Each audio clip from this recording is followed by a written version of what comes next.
Welcome back to my channel. இன்னைக்கு நம்ம வீடியோவில் கிறிஸ்மஸ் ட்ரீ எப்படி டெக்கரேட் பண்ண போகிறோம்னு பார்க்க போகிறோம். வாங்க வீடியோக்குள்ளே போகலாம். இந்த ஸ்டாண்டில் தான் வந்து கிறிஸ்மஸ் ட்ரீயை செட் பண்ண போகிறோம். நம்ம இதில் எப்படி செட் பண்ணுறதுன்னு நான் இப்போ உங்களுக்கு காட்டுறேன். கிறிஸ்மஸ் மரத்தை இந்த ஸ்டாண்டில் என் ஹஸ்பண்ட் ஃபிட் பண்ண போகிறாங்க.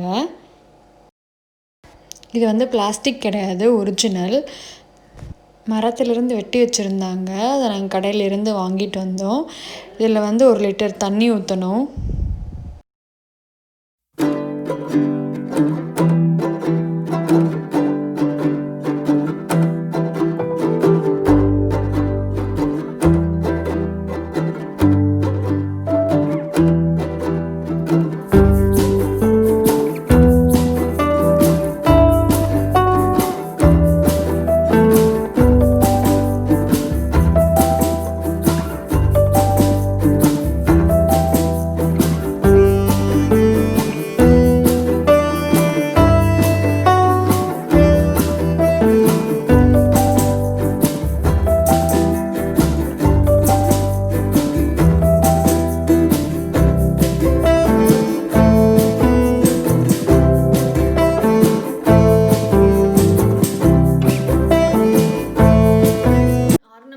வந்து நாங்கள் இங்கே இருக்க டிபார்ட்மெண்ட் ஸ்டோரில் தான் வாங்கினோம். எங்களுக்கு கொஞ்சமாக தான் கிடச்சிச்சு. நிறையா வாங்கலான்னு பிளான் பண்ணோம், ஆனால் எங்களுக்கு கிடைக்கல. பிகாஸ் வந்து இங்கே இருக்க ஸ்டோர்ஸில் எல்லாமே டெக்கரேஷன் ஸ்டோர்ஸ் எல்லாமே வந்து க்ளோஸ் பண்ணிட்டாங்க. ஏன்னா ஃபுல் லாக்டவுன். லாஸ்ட் வெட்னஸ்டேலேருந்து இங்கே ரொம்ப லாக்டவுன். இங்கே மார்னிங் 5 to ஈவினிங் 8 o'clock வரைக்கும் தான் வெளியே போகணும். அதுக்கு மேலே யாரும் வெளியே கூட போகக்கூடாது. அந்த மாதிரி சிவியராக லாக்டவுன் இருக்குது. அதனால் எங்களுக்கு கிடைச்சதை வச்சு இப்போ நான் உங்களுக்கு டெக்கரேட் பண்ணிக்கிறேன். இந்த ஸ்டார்ஸ்லாம் நானே பண்ணது வீட்டில். இந்த மாதிரி பண்ணி இதில் ஒரு த்ரெட் கட்டி விட்டுருக்கேன்.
டெக்கரேட் பண்ணிட்டோம். இந்த ட்ரீ வந்து நாங்கள் ஏன் டெக்கரேட் பண்ணோன்னா எங்கள் பேபிக்காக தான். அவங்க எல்இடி லைட்டில் நல்லா பார்க்குறாங்க. ஸோ வீட்டில் ஒரு கிறிஸ்மஸ் மரம் வச்சுட்டு அதில் எல்இடி லைட்டிங்லாம் போட்டோம்னா அவங்க ரொம்ப நல்லா பார்ப்பாங்கங்கிறதுக்காக தான் நாங்கள் அதை டெக்கரேட் பண்ணோம். அதே மாதிரி அவங்களும் நல்லா பார்க்குறாங்க. எங்களுக்கு ரொம்ப ஹாப்பியாக இருக்குது. இது வந்து கிஃப்ட் பாக்ஸ். நாங்கள் எங்கள் பேபிக்கு இதில் கிஃப்ட் வச்சுருக்கோம். கிறிஸ்மஸ் அன்னைக்கு நாங்கள் இதை ஓப்பன் பண்ணி உங்களுக்கு காட்ட போகிறோம். உங்களுக்கு இந்த வீடியோ பிடிச்சிருந்துச்சுன்னா உங்கள் ஃப்ரெண்ட்ஸ் அண்ட் ஃபேமிலிக்கு ஷேர் பண்ணுங்கள், லைக் பண்ணுங்கள், என்னோடய சேனலை சப்ஸ்கிரைப் பண்ணுங்கள். வீடியோ பார்க்குறவங்க யாராவது கிறிஸ்மஸ் ட்ரீ வீட்டில் வச்சுருந்தீங்கன்னா அது எப்படிலாம் டெக்கரேட் பண்ணீங்கன்னு எனக்கு கமெண்ட் பண்ணுங்கள். உங்கள் எல்லாத்துக்கும் happy Christmas and happy new year. Thank you.